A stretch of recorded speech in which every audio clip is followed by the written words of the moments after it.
tui pui di lai mi hi mar bot ania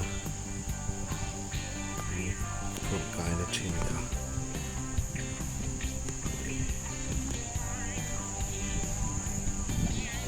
hi an bridge lui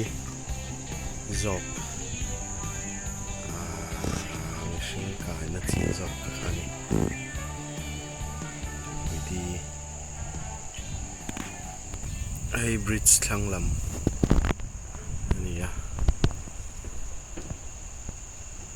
lui hi lang thui lo kho mai in so koi ma lai tak vela ka oma hilam hi dar zo kai lam ania dar zo kai lam ngai zo road lam pang zo kani an sumo hi an bong ron khat deuh hleka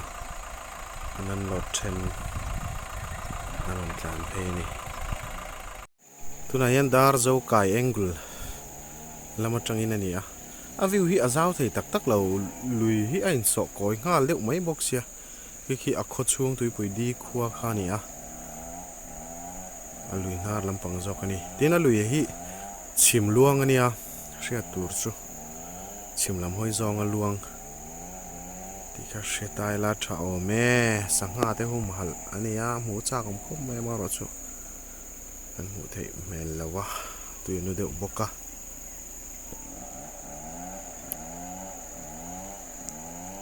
a lui kuanga pokan zut lut thap phak che lo dewani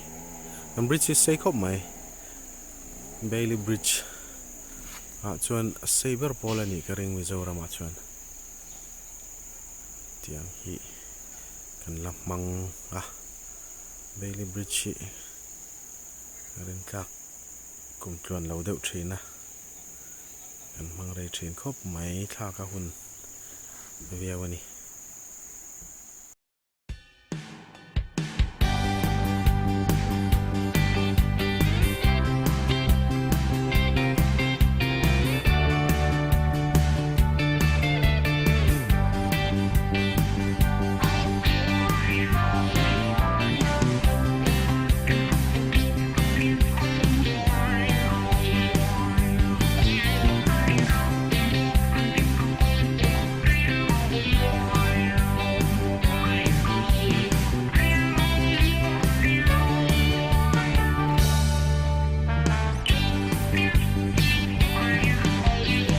Tan al ho de ni tin in tho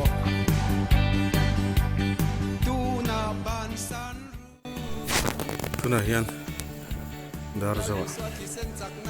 kana meka dar zo veng pui ani kana na lai kamun hi amaro chon ve yang kaki dewe mi bukan tang motor tenia motor pakhat hilawat hilawa ti thang yo chukane dar zo tang hian south van lai pai da kar chan bitin lo de kan peliam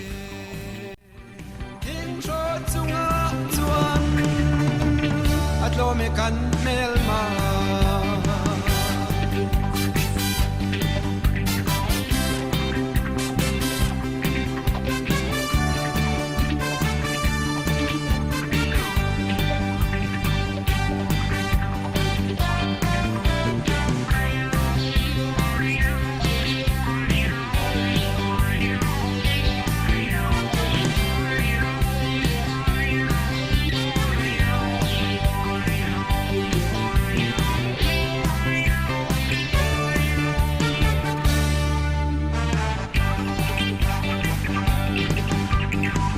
dam fa de ni tin kan har sat na mem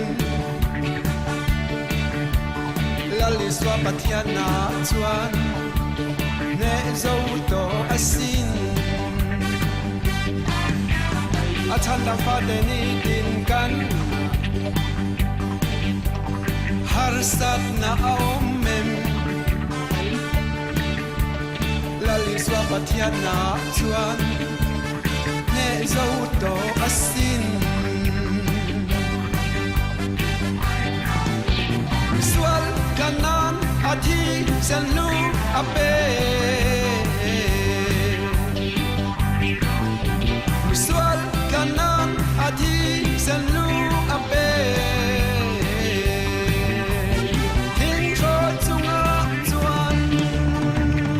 lo me kan mel ma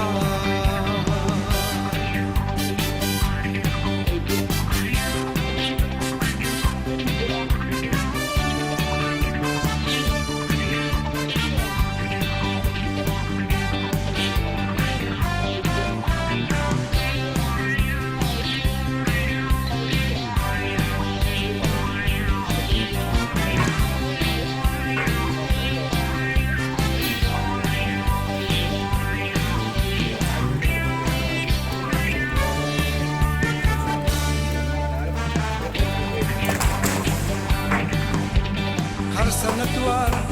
dam lo in vain tu na lo dam toru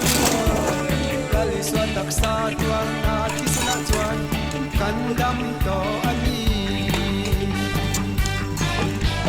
har sanatuar dam lo in vain tu na lo dam toru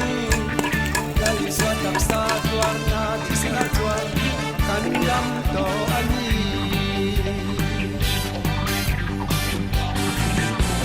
swal kanan athi san lu ape swal kanan athi san lu ape tin tro chunga chuan atlo me kan mel ma